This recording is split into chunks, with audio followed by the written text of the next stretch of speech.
When dealing with a spill of any type, the initial step is always to ensure personal safety. Before treating the spill, make sure you are wearing all appropriate personal protection equipment. After taking necessary precautions, the first response is to stop the spill from leaving the site. When a spill leaves the site either through stormwater drains or the driveway, it can become a very expensive and complicated situation. If the EnviroSafe drain seal is not available, use pads and booms to isolate vulnerable spill exit points.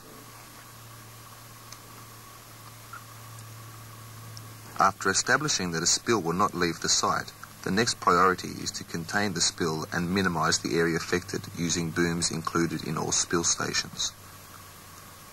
Place the booms in the path of the flow and press to ground with your foot.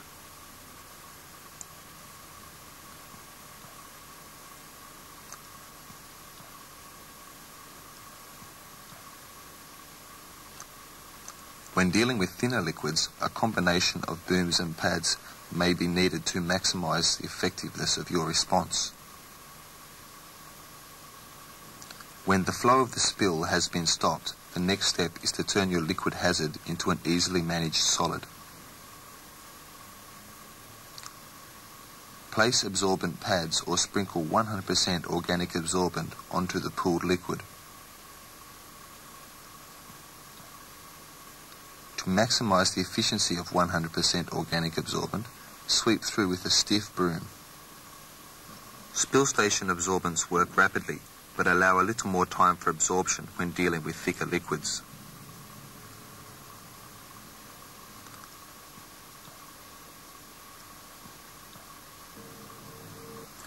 After the spill has been contained using booms and the liquid turned into an easily managed solid using loose absorbent or pads, the next step is to prepare for disposal. Contaminated waste bags and tyres are included in all spill station kits. It is important to use these bags for holding used absorbents and not the bin to ensure replacement items are kept free of contaminants. Consult relevant authorities when deciding on appropriate disposal methods. The next step is to report the spill incident using on-site procedures.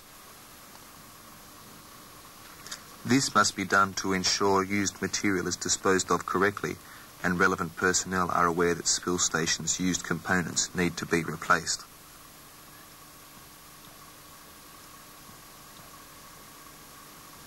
The final step is to restock.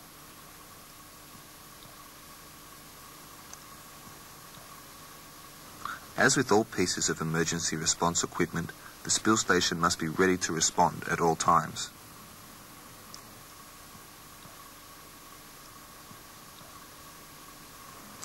If a spill occurs and the equipment is not restocked, you can be left with a situation that is very difficult to deal with. Those steps again are: contain the spill, absorb the spill, dispose of used components in the bags provided, report incident, restock.